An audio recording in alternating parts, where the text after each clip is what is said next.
After more than 4 years in an Iranian prison, Flint, Michigan resident Amir Hekmati is now a free man. He was one of 5 Americans released over the weekend in a prisoner swap. Our next guest flew to Germany with Amir's family for his official release. And joining me now from Germany, Congressman Dan Kildee, Democrat from Michigan. Congressman, I guess congratulations. You have been working on Mr. Hekmati's release for some time, is that right? We have, ever since I've been in Congress now. It's been years, and it's been a long, tough road. A very public campaign to make sure that his voice and his name was never forgotten, and an awful lot of very effective, apparently private effort on our part with the administration as well. We're just glad that this day finally came. How is Mr. Hekmati doing? How was he treated in captivity? Has he spoken about any of that? Yes, in fact, I spoke with him last night. We had dinner together with his 2 sisters and his brother-in-law, and he described in a little bit more detail some of the conditions, solitary confinement at times, psychological, essentially torture, a terrible prison.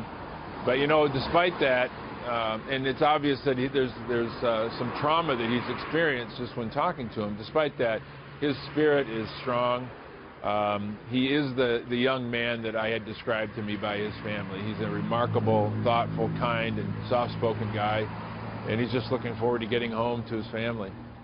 On the bigger issue of the prisoner swap, Congressman, there are critics who say we just gave up too much. How would you respond to that? Yeah, I understand that, and anytime you have negotiation, it's always easy to second-guess. Look, I was committed to doing what we needed to do that freed Amir and the other Americans that were being held, so long as it did not violate any long-standing principle or encourage bad behavior. I think that's the case. But any negotiation results in critics. The real problem, of course, is that many of those critics don't have the responsibility of having to answer to the families of people like Amir's family. While you're there in Germany, I've got to ask you, Congressman, President Obama declaring a state of emergency in Flint, Michigan. High levels of lead found in the drinking water. What's going on? What do you know?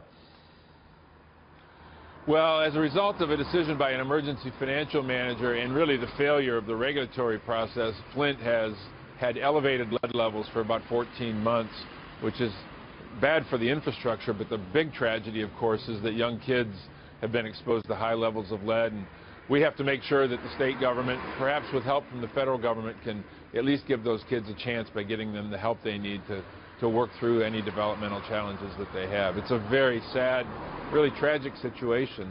It's a failure of government. All right, we'll leave it there. Congressman Dan Kildee, Democrat from Michigan in Germany, thank you so much for taking the time to speak to us. We really appreciate it.